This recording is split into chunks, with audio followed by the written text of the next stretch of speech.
Ons gesels bietjie vanoggend oor die nie sigbare dinge nie, maar die onsigbare dinge.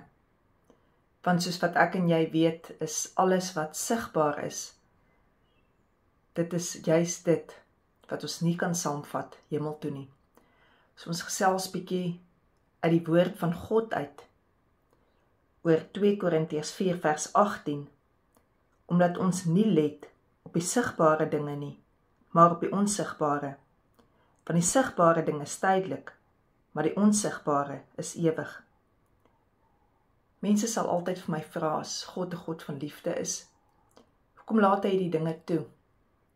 In die eerste plek leef ons in 'n gebroke wêreld, wat sigbaar is, en dan leef ons ook in 'n eie wil.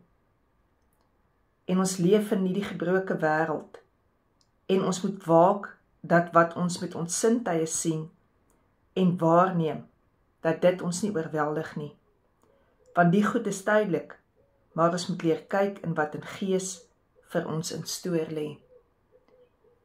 Jy stap dalk vanoggend in 'n plek in, jy kan net voel hoe die atmosfeer dik is. En dalk sal jy in iemand ook vasloop, wat nie in 'n goeie by is nie. Of jy kry dalk net nou 'n e-pos wat jou ontstel. Of jy is in die verkeer en hierdie ding is sleg. Of jy moet dalk kyk na daardie medisyne tas van jou en weer 'n keer medikasie drink. Of jy moet wakker word vanoggend dalk met hierdie gevoel van daar is onvrede. En al hierdie goed is sigbaar.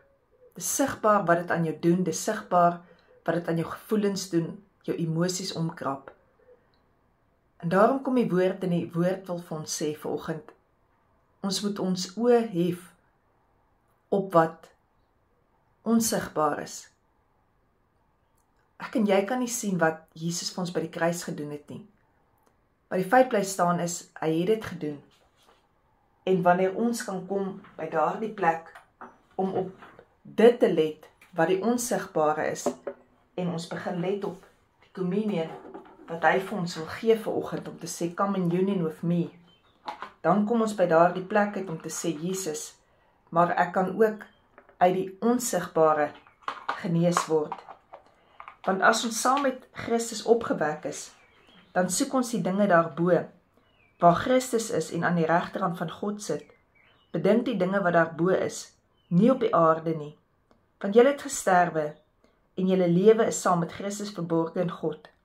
Wanneer Christus wat ons lewe is geopenbaar word, dan sal julle ook saam met hom in heerlikheid geopenbaar word. En ja, hierdie nuus staan in God se woord, hierdie raad, in Kolossense 3 vers 1 tot 4. Ons is baie lief daarvoor, om geestelik voor te kom, wanneer ons in die veiligheid van 'n kerkgebou is, of by die samekoms van gelowiges. Maar hoe gaan dit binne in jou? Jy wat werklik die tempel van God is, jy wat werklik die kerk van God is. As ons in gewone kerkgeboue prys en worship, en ons bid, wat gaan aan binnekant in ons eie tempel? Bid ons daar ook? Prys ons die Here ook daar? Aanbid ons hom ook daar? Hoe gaan dit binne jou, wie die tempel van God is, as jy uitstap uit die wonderlike teenwoordigheid van God uit, as jy klaar geluister het na die boodskap, hoe gaan dit werklik met jou?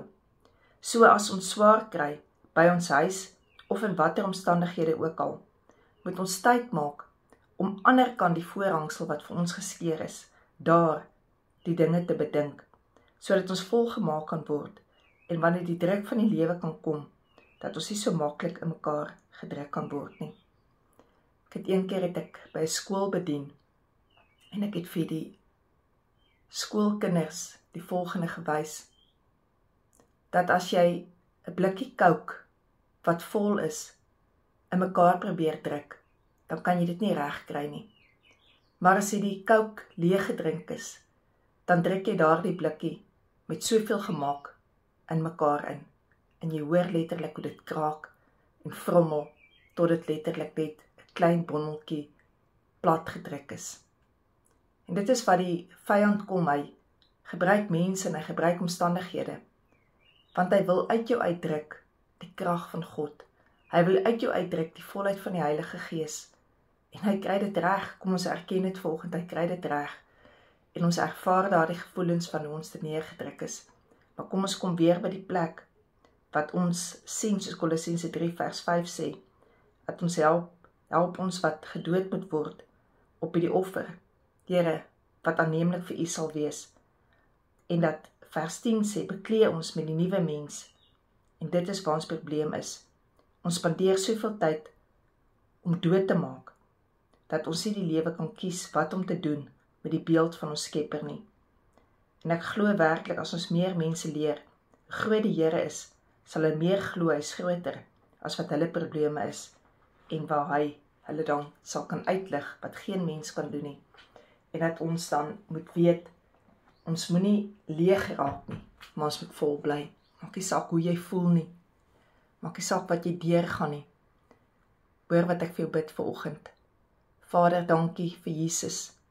Jesus, U weet waar ons voor U sit, is ons leeg gedruk, is ons pap gedruk. Maar Here, ons weet, U is altyd vol krag, U is altyd vol liefde, U is altyd vol ontferming, en U verander nooit nie.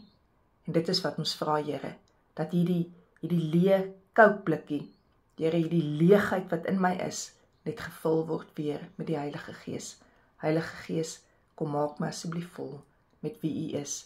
En dankie Jesus, dat ek U bloed kan drink, en Here, dat ek kan vergewe vanoggend, hulle wie my leeg getap het, Here, wat die vyand dit reg gekry het, om my plat te druk. En dankie Here, dat ek vanoggend kan eet, U liggaam, en dat ek weet Jesus, daardeur kry ek genesing. Amen.